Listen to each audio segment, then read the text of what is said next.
Well, welcome to the 700 Club. The Director of National Intelligence claims she has proof that the Obama administration manufactured evidence in an effort to discredit and weaken President Trump in his first term. House Speaker Mike Johnson tells CBN News that Tulsi Gabbard's revelation is, quote, deeply problematic. He spoke about that issue as well as the Epstein files in this exclusive interview with our chief political analyst, David Brody. Although news during Donald Trump's second term has been coming fast and furious, this latest bombshell is downright startling. Director of National Intelligence Tulsi Gabbard declassifying documents showing what she labels overwhelming evidence of former President Barack Obama and his national security team basically creating intelligence about Russia attempting to influence the 2016 election. There's no question in my mind that this intelligence community assessment that President Obama ordered be published, which contained a manufactured intelligence document. It's worse than even politicization of intelligence. It was manufactured intelligence that sought to achieve President Obama and his team's objective, which was undermining President Trump's presidency and subverting the will of the American people. Gabbard called the act treasonous conspiracy. Speaker of the House Mike Johnson is troubled too. Well, I don't know how to summarize it by way of description in a snappy phrase, but I will tell you it is deeply problematic. We recognize that the people who are being called out now were involved in a scheme. We knew that it was a shameless, false set of accusations. And yet they perpetuated the lie on the American people, and they looked right into the camera and just lied, clearly. And they knew what they were up to the whole time. So there must be accountability for that. You say there must be accountability. The DOJ will work on the criminal aspect of this. What's the role of the House here specifically? I mean, people want to see subpoenas. They want to see depositions. They want to see whether it be Brennan, Clapper, potentially the president, the former president of the United States. Are you willing to go down that route? Because a lot of people want to see some of these folks questioned under oath. Of course. Look, I think we have a responsibility to follow the truth where it leads. And I do expect that whether there's a special counsel appointed, which some are suggesting, and or in conjunction with the House investigations, that we will get the answers, and there will be accountability to the extent that we're able to do that, referring people to the DOJ for prosecution and any other measure that is appropriate as we begin to uncover more of the facts. Does it get tricky at all with the former president, President Obama, looking at what his role in this is and bringing him in for some sort of deposition, potential subpoena? Well, listen, I mean, we have no concern about that. If it's uncomfortable for him, he shouldn't have been involved in overseeing this, which is what it appears to us has happened. The other story continuing to make waves, the Epstein files. Democrats and even a few Republicans want a House vote to force the DOJ to release all the Epstein documents. They filed a discharge petition, meaning if 218 members of Congress agree, they can force a vote. The Speaker has some tactical maneuvers to stop it if he so chooses. Are you willing to let them have that vote, or procedurally can you kind of, how do we say this, muck it up a little bit? Well, I think it's a moot point now. I mean, there's no daylight between the House Republicans and the White House on maximum disclosure.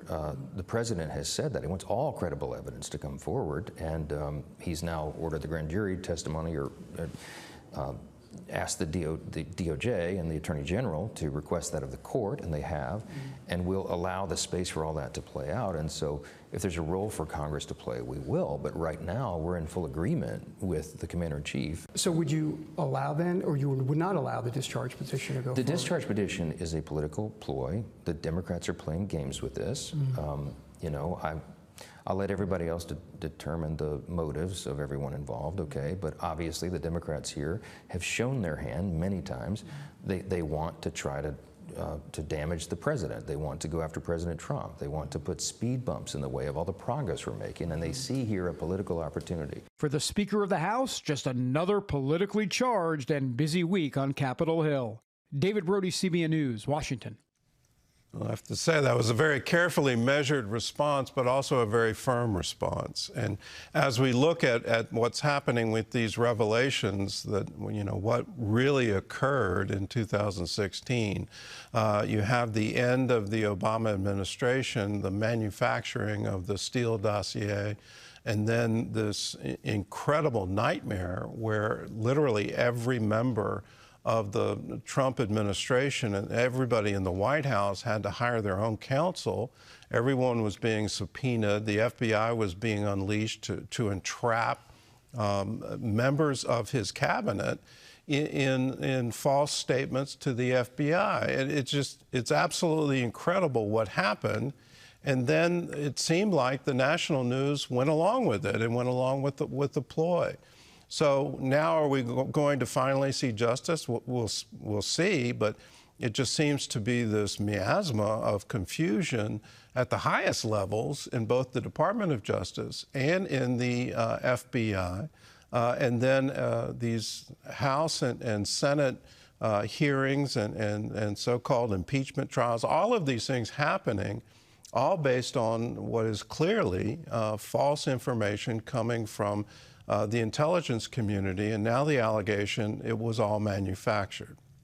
You add to that the Hunter Biden laptop and the so-called intelligence experts that certified that it wasn't really his and this was Russian disinformation. You add to that the lab leak and what happened with COVID and where did that really come from. Again, it all seems to be manufactured, and the truth is being hidden from us by so-called elites that think that they know better. This is a travesty, and we have to get to the bottom of it. How's that going to happen is open to question. Is that going to be a special prosecutor? Is that going to be the Department of Justice? Is that going to be congressional hearings? Well, we'll wait and see. But I hope the truth ultimately does come out and people are held accountable for what they did, because literally it was 2 years of horror for anyone involved in the Trump administration, and there needs to be accountability for it. In other news, the Trump administration's now released a massive amount of documents on the assassination of civil rights leader Martin Luther King Jr. John Jessup has that story and more from our CBN News Bureau in Washington. John? The documents, Gordon, about 240,000 in total, have been sealed since a court order back in 1977. Dr. King's living children, Bernice and Martin III, opposed the release, noting that the FBI sometimes used illegal surveillance against their father. They urged caution, writing, "We strongly condemn any attempts to misuse these documents in ways intended to undermine our father's legacy and the significant achievements of the movement," end quote. President Trump said releasing the information is important for transparency, although some accuse the president of trying to distract from the current controversy. Bernice King writing on X, now do the Epstein files. Well, turning to the latest in Israel, with the ceasefire talks stalled and pressure mounting, international voices are growing louder to end the war. So is the fight over facts on the ground. CBN's Chuck Holton has the latest from Jerusalem. Pressure is mounting on Hamas to accept a ceasefire deal already approved by Israel. The U.S. Special Envoy for Hostage Affairs, Adam Bowler, is calling on the group to take the deal and release the remaining hostages. At the same time, global calls for a permanent end to the war are intensifying, with New Zealand's foreign minister joining 28 countries in backing an immediate halt to the conflict. The only way forward is an immediate, unconditional and permanent ceasefire. Human suffering is indiscriminate. Further bloodshed serves absolutely no purpose, and therefore it must stop. On the ground in Gaza, civilians continue to face harsh conditions as fighting escalates in Deir al-Balah. We woke up in the morning like every time, wanting to prepare something for our children.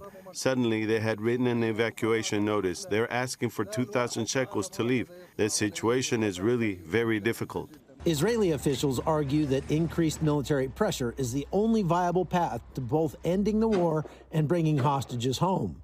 But the battle for public perception is raging far beyond the battlefield.